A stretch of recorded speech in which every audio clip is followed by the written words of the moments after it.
Welcome to The Explainer. Today, we're jumping right into the next chapter for the Sully family and Pandora. And let me tell you, it is a spoiler-filled, absolutely dramatic story of fire, ash, and the fight for what it means to be family. We're going to kick things off with this single, brutal line from Neytiri. It's aimed, of course, at the human boy, Spider. And really, this one sentence just sets the entire stage for a conflict that is going to tear this family apart. So where do we pick things up? Well, it's after the big war, but you can't really call it peace. It's fragile. The Sully family, they've found a new home with the Mangkwan clan, but they are absolutely fractured by loss. And there are all these new tensions just simmering right under the surface. And you can see everyone is just struggling to deal with what happened. Loak is completely buried in guilt over his brother's death. Neytiri, she's grieving so hard she's just retreating into old, strict traditions. All the while, you've got Kiri and Spider getting closer and closer, and Jake, well, Jake's using human guns, and that's putting him in direct conflict with his new hosts. The whole situation is a ticking time bomb. Oh, and don't think for a second the Sky people are gone. No way. The RDA is rebuilding, and even though Colonel Korich might have lost a little trust with his bosses, he has not lost 1 ounce of his pure, burning hatred for Jake Sully. He wants revenge. So all these internal family problems, they are about to just explode. And the flashpoint, the spark that's going to light the fuse, is the human boy caught between two worlds, Spider. So get this, there's this absolutely terrifying moment where Spider's oxygen mask almost completely fails. It's a close call, and it forces a really tough question. Fearing for his safety, Jake and Neytiri decide he just can't stay. They arrange for him to go live with the nomadic wind trader tribe. You know, people who are better equipped for a human. And this leads to that heartbreaking moment we started with. Spider is begging, crying, pleading to stay. But Neytiri, she's so hardened by her grief, she just delivers the final blow. She tells him flat out he will never be one of them. She seals his fate, he's out. But of course, nothing is ever that simple on Pandora, right? The journey to take Spider to his new home gets violently interrupted. And this attack, it does a lot more than just threaten their lives. It reveals a terrifying new force on the planet. And here they are, the Mangkwan. We have never seen a clan like this. They're led by this vicious warrior named Varang, and they are a fire-based tribe of Na'vi who have totally rejected Eywa. Their home is this harsh, volcanic wasteland that's forged them into warriors who think harmony is a weakness. For them, it's all about power and dominance. Okay, so in the middle of all this chaos, the kids get stranded. And Spider's mask? It's destroyed. It's gone for good. He's suffocating. And just when you think it's over for him, Kiri does something incredible. In a last-ditch effort, she connects to the Pandoran network and covers him in this living mycelia. When he wakes up, the impossible has happened. He can breathe the air. But just as Spider is taking his first real breath of Pandoran air, Varang and the Mangkwan show up.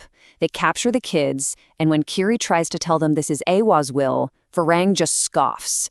In their lands, Eywa has no power. So now the kids are captured. And this is where things get really complicated. Old enemies are about to be forced into some shocking and very temporary new alliances. Talk about a twist. When Korich finds the captured kids, he realizes his own son, Spider, is in danger. So what does he do? In a pretty stunning move, he actually frees his mortal enemy, Jake Sully, so they can fight the Mangkwan together. But yeah, that truce, it lasts for about 5 minutes.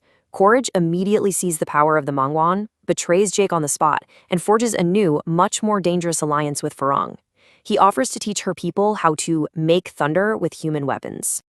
So while Korich is making deals, back at the RDA base, they're discovering something absolutely world-changing. That mycelia didn't just let Spider breathe. It triggered a massive biological change. He has grown his own Kuru, you know, the neural cue that lets the Na'vi connect to everything. He is biologically becoming Na'vi, and the RDA sees this as the ultimate cheat code to finally colonizing Pandora. So now you see the board, right? Spider's unique biology is now the key to this entire war, which means the stakes have never, ever been higher. And a series of personal betrayals and shocking moments of forgiveness are about to set the stage for the final battle. After they manage a daring escape from the RDA, Jake is faced with an unthinkable choice. Neytiri had actually suggested that killing Spider might be the only way to truly protect Pandora. But when he's face to face with the boy, he just can't do it. He lowers his weapon, and finally, truly embraces Spider as his son. In watching this happen, it's the turning point. It just shatters that wall of grief Nigeria's been hiding behind. Her hardened heart just breaks open. She walks up to Spider, and for the very first time, she utters those sacred words to him. She finally sees him, not as a human, but as family. So, with the Sully family finally united, for real this time, the call to war goes out. Jake accepts his destiny once again, becoming Toruk Makto, the rider of the last shadow. He leads this grand alliance of Na'vi clans and the Tulkun against the combined forces of the RDA and their new fire-breathing Mangkwan allies. The battle is absolutely brutal, back and forth, but the tide finally turns when Kiri fully embraces her connection to Iowa. She taps into the very life force of Pandora and just unleashes the awesome, terrifying fury of the ocean itself against the invaders' fleet. So after all that fire, all that war, what's left in the ashes? Well, a new Pandora begins to emerge, and a boy who is caught between two worlds finally finds his home. The Na'vi are victorious, Quaritch is defeated, the RDA is running with their tails between their legs, and old wounds can finally start to heal. We see the outcast Tulkun, Peakan, remember he was shunned for his violence? He's welcomed back into his family as a hero. And this is it, the moment it's all been building to. Kiri brings Spider to their most sacred site, the Tree of Souls. There, he connects with the spirits of the past, and he is finally, completely, and unanimously accepted by the Na'vi people. He is no longer the human boy. He is a son of Sully. He is home. And so, this chapter doesn't really close with an end, but with a new beginning. Spider's place is secure, but a fire-forged Na'vi tribe is now a reality. And that leaves us with a big question.